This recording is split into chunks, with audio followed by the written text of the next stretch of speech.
Artificial intelligence की जो बात कर रहे थे उसका जवाब यहाँ पर दिया है धीरेन्द्र कृष्ण शास्त्री ने, सीधे सीधे ये कहकर कि हिंदू इंटेलेक्चुअल्स की जरूरत अब सबसे ज्यादा है और उन्हीं को जोड़ने। आपको याद होगा अभी पिछले दिनों एकता यात्रा पर निकले थे, 9 दिनों की पदयात्रा थी 160 किलोमीटर में और करोड़ों हिंदू उनके साथ जुड़ते दिखाई दिए, लाखों लोगों की भीड़ उनके साथ जुड़ रही थी, कलाकार, सिने कलाकार, अलग अलग राजनीतिक मंच के लोग भी उनके साथ दिखाई दे रहे थे। ऐसे में क्या कह रहे हैं हिंदू इंटेलेक्चुअल्स को लेकर, हिंदू इंटेलिजेंस की कैसे बात कर रहे हैं बाबा, सुनिए एक बार। हर हाल में इस देश में हिंदू एक होगा। हमको 100 करोड़ हिंदुओं में 1 करोड़ कट्टर हिंदू चाहिए जो अपनी संस्कृति, अपनी विरासत को बचा करके रखें और पुनः स्थापना हिंदुत्व की होवे। यही हमारा उद्देश्य। घर घर जाएंगे, गांव गांव जाएंगे और आप जैसे पढ़े लिखे लोगों को जगाएंगे। AI के बाद HI की जरूरत है भारत में, हिंदू इंटेलिजेंट, इंटेलेक्चुअल हिंदू।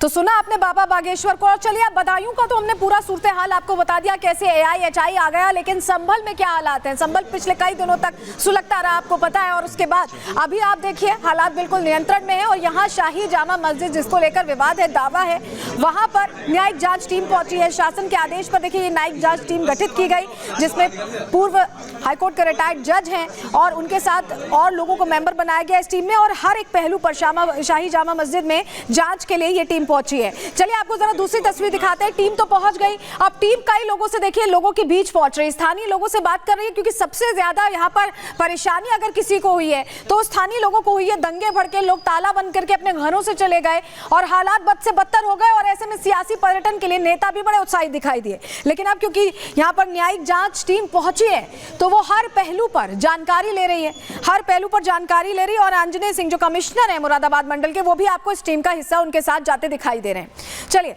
आपको बताते हैं कि जांच कैसे हो रही है, न्यायिक जांच आयोग की जो टीम है वो क्या कर रही है। हिंसा की जांच करने के लिए पहुंची है, ये हमने आपको तस्वीर दिखाई।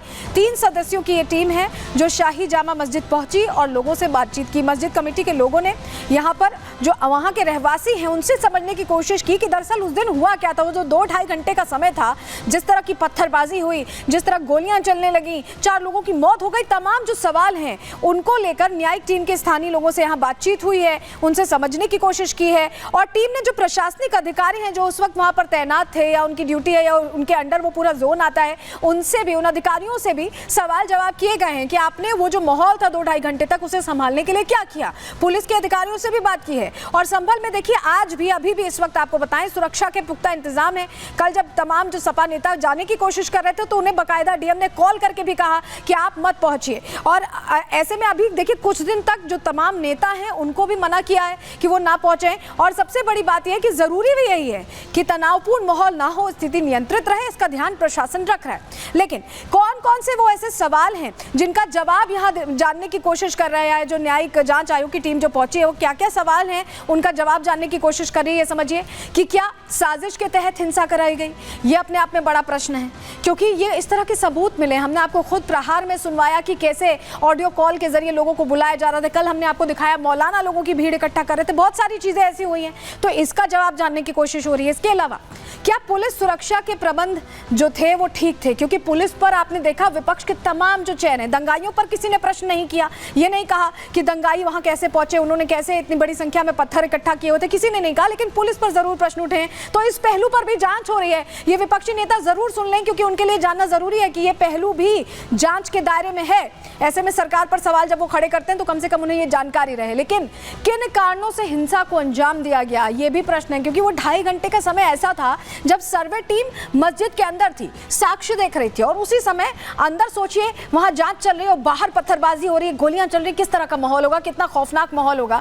तो उस लिहाज से भी जांच हो रही है। और ऐसी घटना को रोकने के क्या उपाय हो सकते हैं, क्योंकि अगर संवैधानिक तरीके से किसी चीज पर दावा किया जा रहा है, कोर्ट में मामला चल रहा है, तो इस तरह की हिंसा भड़कना ठीक नहीं है। ऐसे में ऐसी घटना को रोकने के लिए क्या उपाय हो सकते हैं, इस पर भी यहाँ पर जांच की जा रही है। लेकिन आपको बताएं, जो आंजनेय सिंह है, कमिश्नर जो है मुरादाबाद मंडल के, जिनके अंडर ये संभलपुरा इलाका आता है, अभी आपने देखा कि न्यायिक जांच आयोग की जो टीम थी उनके साथ भी जा रहे थे, उनसे भी हमने समझने की कोशिश की कि ये जो जांच हो रही है किस तरह से हो रही है। सुनिए जरा उनका क्या कहना है।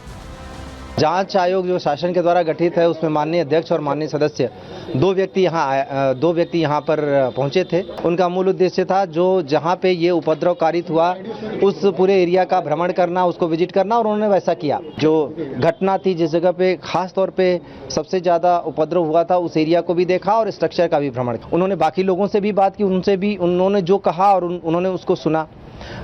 जो स्ट्रक्चर पे भी विजिट किया, नुकसान का मूल्यांकन हुआ है, उसकी समीक्षा हो रही है, उसका एग्जामिनेशन होता है कि सही मूल्यांकन हुआ है कि नहीं, वो प्रोसेस चल रहा है। देखिए, अभी कुछ दिनों पहले तक ऐसे हालात थे कि घरों पर ताले लटके हुए थे, लोग उस इलाके को छोड़कर कहीं गए हुए थे क्योंकि डर और खौफ का माहौल था। तनाव यहाँ पर बना हुआ है, हालात नियंत्रित थे लेकिन तनावपूर्ण माहौल था क्योंकि जिस तरह की दंगों की तस्वीरें आई थी उससे लोग कहीं ना कहीं डरे हुए थे। अभी क्या हालात है, हमारे सहयोगी ने सागर ने रिपोर्ट तैयार की, आपको दिखाते हैं। एक से अभी के हालात में कितना आपको बदलाव दिख रहा है, ये सब हुआ कैसे, इस पर भी एक बार। अभी तो सामान्य हालत हैं। संभल के प्रशासन ने जिस सूझबूझता से और मुस्तैदी से यहाँ की परिस्थितियों को संभाला, उसके हिसाब से संभल बहुत नॉर्मल आ गया।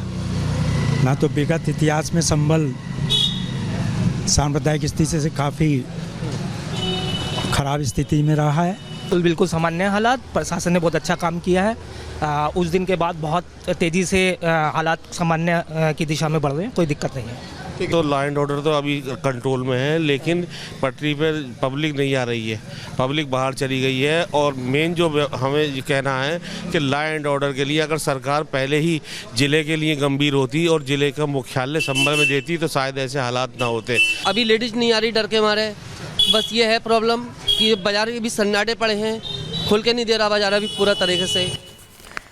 तो चलिए, अभी हालात नियंत्रित हैं संभल में, ये जरूर समझ में आ गया, लेकिन जो सियासतदान हैं वो सियासत का कोई मौका नहीं छोड़ रहे। यही वजह है कि कल तमाम जो सपाई हैं, आपने देखा होगा माता प्रसाद पांडे तो बैठ ही गए, उनको ऐसा लगा कि यही मौका है। सपा जो है यहाँ पर सियासत चमकाने का पूरा मौका देखती दिखाई दी, जबकि उनके जो विधायक हैं वो भी सपा के, उस इलाके के संभल के सांसद भी सपा के हैं, आप जानते हैं। लेकिन इसके बावजूद इस मौके को सियासी पर्यटन के लिए इस्तेमाल करना चाहा, और इस पर अब बीजेपी ने जवाब दिया है। केशव प्रसाद मौर्य कह रहे हैं कि अखिलेश यादव चुनाव के नतीजों के बाद बौखलाए हुए। सुनिए जरा। समाजवादी पार्टी हुई या कांग्रेस, संभल में सर जाने के लिए आतुर हैं, जबकि वहाँ के मजिस्ट्रेट ने एक ऑर्डर दिया है कि 10 दिसंबर तक कोई भी राजनीतिक दल यहाँ ना आए, चूँकि हालात गड़बड़ हो सकते हैं। चाहे समाजवादी पार्टी हो, चाहे कांग्रेस पार्टी हो, और चाहे भाजपा विरोधी कोई भी पार्टी हो, ये सब को हार का ऐसा जख्म लगा है। श्री अखिलेश यादव जी को उत्तर प्रदेश के उपचुनाव में हार का ऐसा जख्म लगा है कि वो भर ही नहीं रहा है। और वह जानते हैं कि उनके सांसद और उनके विधायक के वर्चस्व की लड़ाई के कारण वहाँ गोलीबारी हुई और उनके जो मुस्लिम समाज के लोग हैं वो मारे गए। सरकार प्रशासन ने, अगर पुलिस ने वहाँ बचाव ना किया होता तो शायद पता नहीं और बड़ी घटना घट जाती। मतलब उल्टा चोर कोतवाल को डांटे, मतलब स्वयं दंगा कराओ और फिर वोट बैंक जुटाने के लिए फर्जी प्रतिनिधिमंडल भेज करके सहानुभूति हासिल करने की कोशिश। 5 लाख रुपए का ऐलान भी करना उनके पीड़ितों के लिए। खुले हम तुष्टीकरण की घटिया, घिनौनी और समाजवादी पार्टी के समाप्तवादी पार्टी बनने की राजनीति है ये। हम जानते हैं, आप जानते हैं, प्रदेश जानता है कि वहाँ हिंदू मुस्लिम दंगा नहीं है। माननीय न्यायालय के आदेश से हरिहर मंदिर मान करके वहाँ का कमीशन करने के लिए गए थे। तो ये एक सामान्य प्रक्रिया है, बहुत सारे रोजाने आदेश होते हैं और कमीशन जाता है, सर्वे करके कोर्ट को अपनी रिपोर्ट देता है। तिल को ताड़ बनाना श्री अखिलेश यादव जी से सीख लो।